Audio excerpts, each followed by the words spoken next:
So at first, we wanted to just count and describe Alternaria as a genera, and we wanted to.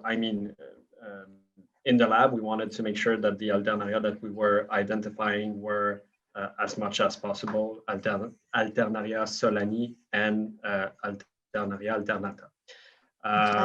And with time, people started asking us if we could discriminate between Alternaria alternata and Alternaria solani, because the disease is not exactly the same, the resistance is not the same.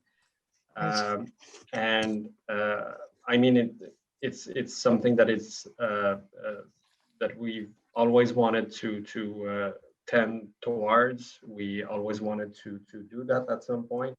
We tried it also in the past, but the problem with that is that it makes things a little bit more complicated. As you see, we have 3 categories instead of 1 or maybe 2 in the lab report. And just Christian, sorry for interrupting you. Is that also that now on targeting product, it's also helping to have these 2 spore counts. This way, there's some saving, and there's also a more targeted approach to protect the plant. So sorry, I just wanted to add that. So we went forward with trying to discriminate between those 2, and the problem is that when they're not mature enough, we cannot tell if it's solani or Alternaria alternata. We can infer that an immature spore is very, very, very likely to belong to either of those species when it's captured above a potato field, because we've made some verifications in the past by sequencing some of those spores. So we label them as Alternaria species because we don't know which one it is, but we infer that it's most likely from the field. So the other thing that we saw while trying to gather information about Alternaria and how to identify them and stuff like that is that there's probably more species that can infect potatoes, or at least colonize plants that are already affected by some other molds. This phenomena has been described in warmer climates, never here. Never in PI, never in New Brunswick, Quebec, or the rest of Canada, to my knowledge. But it's been described in, Iran, in Korea, I think, in the southern United States. So we don't know if those species, they are also present in Quebec. We just don't know if they infect the plants or not. So this is one thing that we want to look at this year. So in the meantime, we decided to label them as either Alternaria solani or small spore Alternaria, which includes Alternaria alternata, but might include other species, such as Alternaria infectoria and stuff like that. So basically, this is why we separate those results into 3 categories. Alternaria solani is pretty easy to identify when they're mature, so they're on their own. The small spore Alternaria are most likely Alternaria alternata, but could be also other species such as infectoria and stuff like that.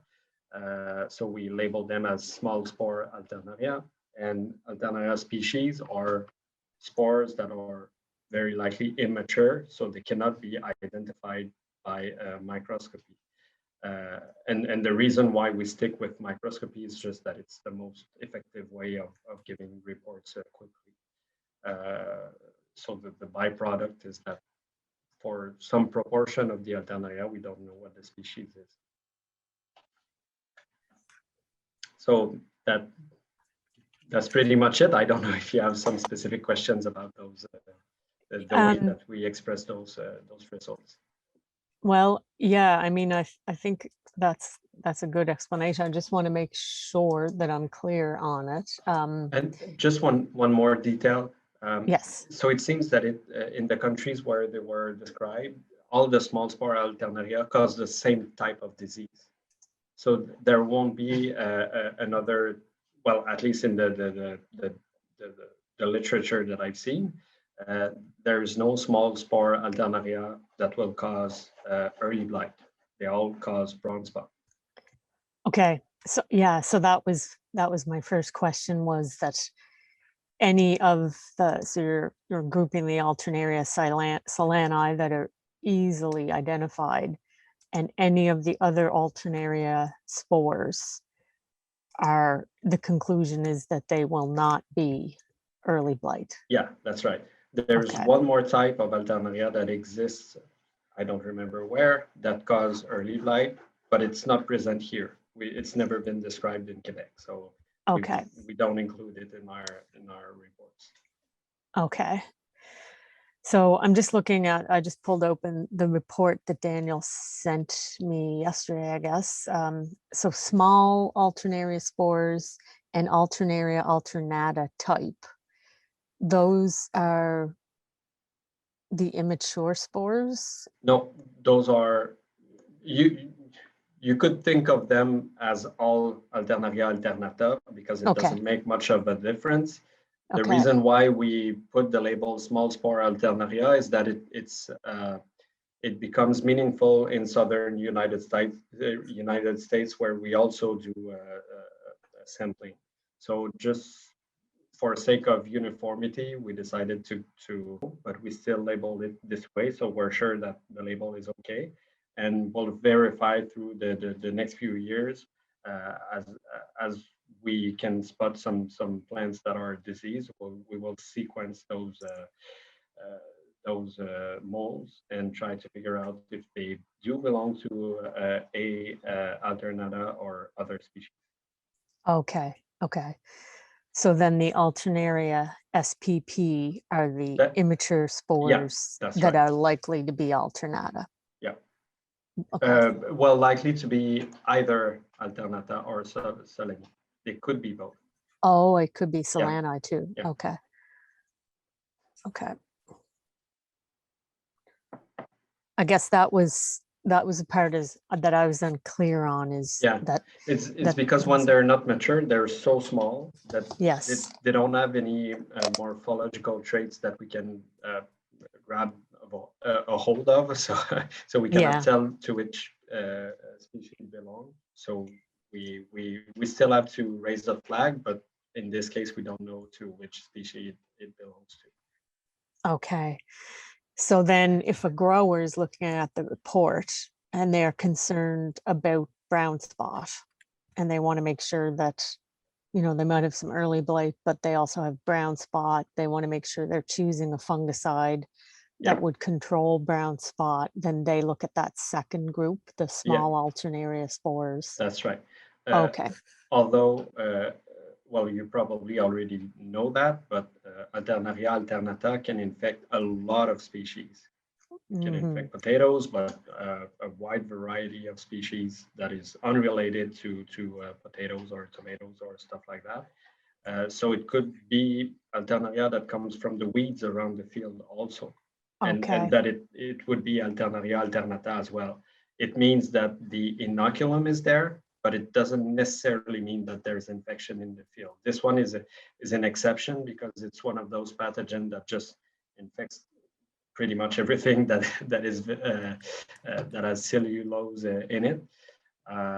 It also colonizes drywall in houses, so you can find it pretty much everywhere. Okay. Okay.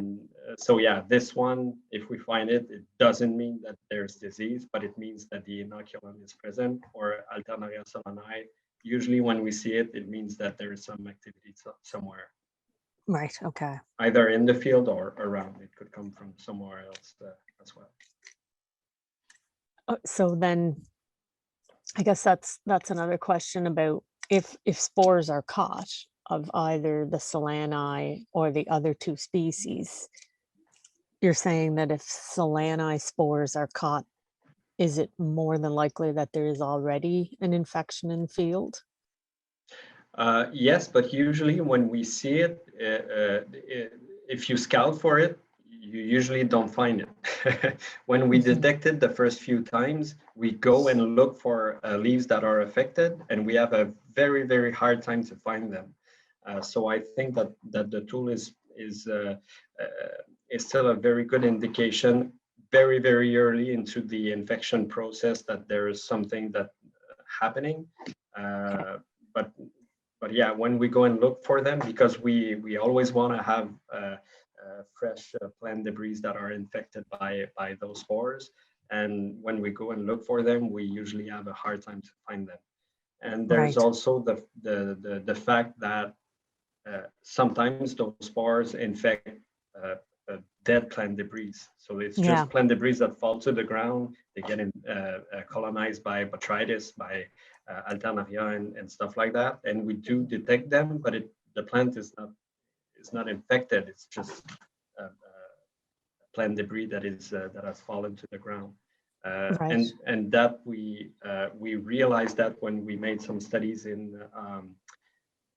greenhouses, because we had more control on what was happening. We had a lot of different types of plants, and we had several students that were looking for diseases in the plants every day.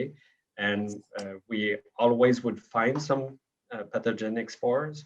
And on plants, we would find nothing in some of those times, and we would collect plant debris in the soil, and then we would find the spores. So this is also to be taken into account. But it still means that the inoculum is there. So if the plant is fragile for whatever reason, because there's a drought or whatever, the inoculum is there and there could be infection. Okay. If you allow me, Christian, I would like to give some precision, Lauren, and that's why spore trapping is so useful. Is that depending of the pathogen, it takes between 4 to 7 days to a spore to develop as a disease. So we are definitely preventive this way. And also we need to add, as per Dave Bell, which is one of our main agronomist partner, another 5 to 7 days to see foliar traces in the field. So this way, we like to call the tool something like a 2 weeks preventive. Again, it depends of the pathogen and it depends of a couple of factors. But still, when we detect the spores, there's always some time to act. And especially with the variety of product right now, with the kickback product and stuff like that, again, it depends of the superficie of the land, because again, technically you have to spray. So if you have like 2,000 acre, I mean, you don't have the same margin of maneuver. But for an average like field or an average farm between 300 to 500 acres, they can definitely have time to spray accordingly to the real need. And that's why we are promoting and we are working the tool, because again, there's not plenty, but there's some time to act as per what we collect as spores. And also I would like to add, in order to support what Christian said, we again, as per Dave Bell analysis and models that he made, we usually see a first attack of Alternaria, early blight, earlier in the season, pretty much in July for New Brunswick, which are related to overwinter spores. So again, we talk about spore that coming from debris or like not the actual plant, and then it leads to a more an aggressive and a more impacting attack, usually 3 to 4 weeks after this first peak. Because as we know, there's always like early blight spores in the fields. It's really, and again, I'm simplifying all that information, and I'm not an agronomist. So I would not like to compromise myself too much, but it's true to say that we are usually alert when there's like a major peak of spores. Right. So Yes, so there are two main not data points, but like important factors to take into consideration when looking at Alternaria. So the first detection is important, interesting, and impactful, just like Daniel was saying. And then the trend is also something that we look at, because Alternaria most likely will be present in the field at some point. And the presence is not always problematic. If we're late into the season, we might let it go as is. But if you have a very sharp trend that is going up with time pretty consistently, well, you might want to do something about it. So it's different from, for instance, Phytophthora infestans, which if you see one or two spores, you want to do something. But Alternaria, depending on when it is in the season, maybe you'll just let it go. Maybe even 100, 200, 300 spores per cubic meter. If you're in August, maybe that's what you're used to seeing, and that you have good results with those kinds of level. And that's the kind of interpretation that our clients that has been with us for 4 or 5 years do now. So they know the trend that they see from year to year. They know what is the kind of harvest efficacy. I can't find the word right now, but you know what I mean, that they have that is related to those numbers. So they will be more tolerant to see those numbers, because they know that it's just normal. It's just the way that it is in their condition, with the soil they have, with the variety of plants that they have. So this is something that has to be built, specifically for Alternaria, that has to be built with time. You need to see those curves. You need to see those trends for your kind of plants that you have, for your kind of soil of environment. So I mean, the results are there. The numbers are true, but to know precisely how to interpret them, you need to be accustomed to the tool. Okay. yeah, because I mean, again, as Christian mentioned, the impact is not always the same. So the scientific data we provide are totally rigorous. It's the impact and the strategy that has to be also custom to all these factors, you know. Right. So, and that's the reason because sometimes some stakeholders or producers are Sorry. asking us, no, I mean, and that's why sometimes some stakeholders, agronomists or producers are asking, is there any threshold? But again, with Right. all these parameters, it's practically impossible for us to, I mean, to provide a threshold, but at the same time, these trends can be easily seen, and they can easily use as usually like has a basic or an introduction to the program. And then when you collect the data and you get more comfortable with the tool, you can more fine-tune all these little details. And again, it's having a more major impact in your strategy. But because again, we are not against fungicide, we just believe that we can use them as per the real need, based on scientific evidence and not only on forecasts. Because again, when you work with forecasts, you are usually a little bit more sensitive in order to provide a better protection. We are a little bit like providing another level of analysis, and that's why, I mean, spore trapping and the program is definitely beneficial, again, for better protecting the plant, but also in order for producers to, with targeting the interventions, be able to save money. I mean, depending of, again, a lot of factors, the weather and stuff like that. But as we can, as we've seen the last 2-3 seasons up north here in North America, again, there's definitely window to be able to adjust strategies, and again, being more sustainable, more technologic, and more operational efficient. So Okay. And one of the things that we've seen with Alternaria specifically, because Danielle was saying we're not against the treatment, that's true, is that some of those, the growers tend to apply fungicide earlier, but they apply less, they make less applications later into the season.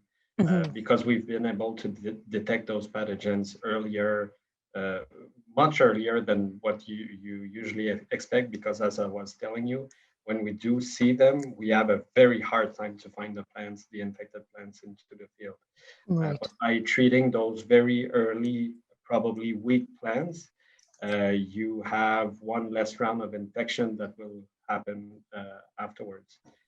So we believe that the infection will happen a bit later by acting this way. But I mean, as Danielle, I'm no agronomist, but this is the way that we hypothesize that things happen.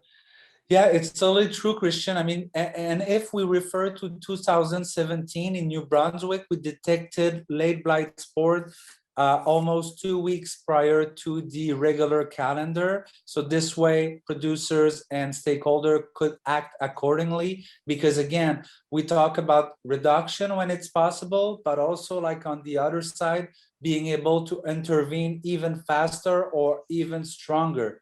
Again, in order for not losing crops, you know. So Of course. but at the end of the day, you save, because either you save on product, or otherwise, when it's really like you know, like condition or propitious to the development of the disease, you save on losing crops. So and at least you base your strategy on scientific evidence, you know. And I think that with the new which is less and less new, but the new way of doing agriculture, it's definitely something that is beneficial to have in the toolbox. So yeah, I know years ago in New Brunswick, McCain's did some research, I guess, looking at grower spray programs, and they had their own at that time blight forecasting tool. And they found that they worked with growers. They sort of did a survey, I guess, and found that the guys who, you know, went with preventative applications whenever the model was saying it was time, they wound up spending less money over the season, and then of course not losing as much crop due to rot as the guys who, you know, you wind up playing catch up later in the season. You're panicking because you've got inoculums everywhere and you're trying to control infection, and it winds up being more expensive, more stressful, and more costly to the crop too. Yeah, definitely, Lauren. And just to keep you posted, we are working with McCain right now. They have as well spore trapping sites that they are sponsoring in order to support their, because they are, as you know, like they are buying more and more farms, and their produce division is growing. Yeah. So and I mean, and that's why we like to have like collaboration with like the stakeholder. I mean, like we have with you guys, because again, we always work on customizing the tools as per the real need on the field, and also be part of this global solution. So with working with McCain, to be honest with you, they know about the limitation of DACOM and about the tools that they have. But again, when you don't have anything else, that's the best way to process. So I'm not, you know, like I would not like judge or yeah, exactly that.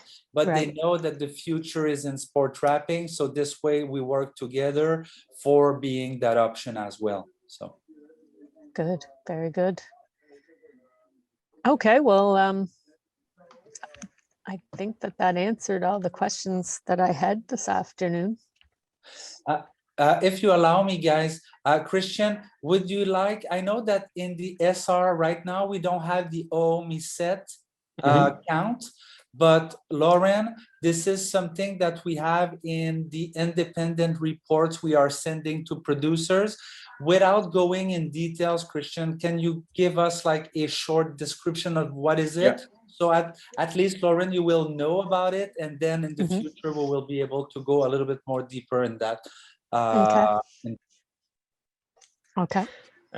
So oomycetes are a large family of pseudomycetes. They're not fungi. They're not plant. They're not algae. They're somewhere in between all those things. And Phytophthora infestans is part of that. Peronospora is part of that, and then Bremia and stuff like that.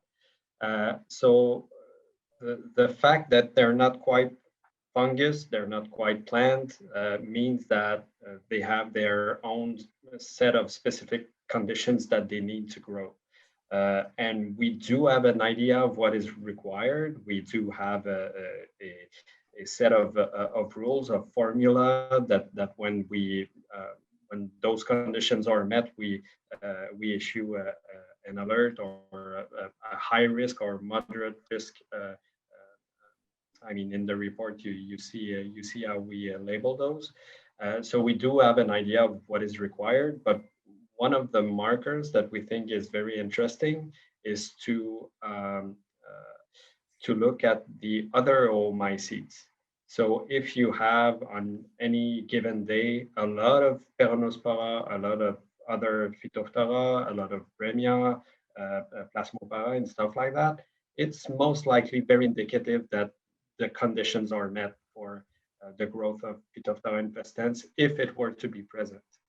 Okay. So this started from a very geekish will to understand oomycetes, but we found out with time that it's probably a good marker. We haven't seen it being used anywhere else, but and we're still, I mean, we're still trying to figure out how we could use this very efficiently. But I mean, when the weather conditions are there, more often than not, other oomycetes will be found in the sample. So Okay. it doesn't mean that there is a high risk for Phytophthora infestans, because if the spores are not there, there's likely no disease that will happen. But if oomycetes are there, it means that the weather conditions, if the disease were to be present, could take a hold. So for instance, if you know that there's Phytophthora infestans in the region and that you see a high count of oomycetes, you might want to do a preventive fungicide spray in your field or something like that. Okay. So it's just another marker. I put a link, Lauren, in the chat. If you want to go deeper in that, there's like information as well. Right. Okay. Thank you. So then if there is inoculum, if there is Phytophthora infestans, it is possible to catch a spore. Yeah, well, for Phytophthora infestans, we specifically identify those. So if there is Phytophthora infestans into the sample, we will label it as Phytophthora infestans. But oomycetes is everything else that is related, but is not Phytophthora infestans. Okay, so the risk ratings that you're giving are more about the family of oomycetes than they are about just late blight, and it's telling growers that conditions are conducive. Yeah, it's just one other marker. So into the Danielle, can you? I don't know if I can share my screen. Okay. Do you see my screen with the report? Yes. Yeah. Okay. So this line is for Phytophthora infestans, and this line down here for oomycete is completely independent. So we have the count for Phytophthora infestans. In this case, nothing was detected, and the weather conditions in the last few days could allow for infection to happen. It's not perfect, but it could technically happen. For oomycetes, it's completely independent for now. Maybe at some point we'll include it into the risk assessment, but for now we don't. We just treat it as one more marker. So we'll have the count, but we won't have any weather indication. But the count by itself, if it's very high, this will probably be either yellow or red in the few days around that. But it's just one more indication that the weather is right for the disease. But if this is high and there's no Phytophthora infestans, it doesn't mean that you need to spray. It just means that if the disease was to be present in the region, you should probably spray. But if it's not present, well, if you want to spray, go for it. But you could probably not spray and you would be okay. Okay. Okay. Yeah, this isn't, I just get the spreadsheet. I don't get the actual. But I guess at some dashboard. point, maybe we'll integrate it, or maybe it will be part of the risk assessment. I don't know yet. But I mean, we're here, so that's why I guess Danielle wanted me to explain that to you. Yeah, I appreciate that. Yeah, exactly. As a kind of an introduction, Lorraine, because again, it's possible for us to adjust it in the SR. We talk about something that it's more specific and more targeted analysis. Sorry. So I don't know if it's something that would be needed for you, but if you need, there's two options. We can either adjust the SR and include these OMI set. Otherwise, we can also provide in access to the platform. This way, you can, example, go on farm, Blue Bay Farm, and access their independent personal report. The SR actually is more for you to get the information a little bit more accessible and a little bit more simple. less information and more eatable. Yeah, okay. Digestible. Digestible, yeah. And the spreadsheets are fine. You know, we use some Agriculture and Agri-Food Canada weather-based modeling, so we're not, you know, that's not spore counts, but we're combining it, I guess, in terms of thinking of disease pressure. So we, you know, I think we have ways of, if disease, or if weather conditions are conducive to late blight or oomycetes in general, I think that we have a handle on that. So I think the spreadsheets with the spore counts are just fine for my purposes. And we truly believe in combining different tools. So as I mentioned, I didn't want to this you know, like the weather, the classic weather model. Usually most of the stakeholder producers and agronomists are using like both, or like they combine a couple of tools. Again, it's only providing more precision and more data. I mean, so. Yes, exactly. Yeah. So thank you very much, Lauren. Do you have any other question? Again, we can repeat that operation anytime you may need some question. And also we are always open to adjust either DSR, or if you need any information from us, even if it's some specific, we can definitely work some reports and stuff like that. Again, the main goal is to be able to support you the best we can.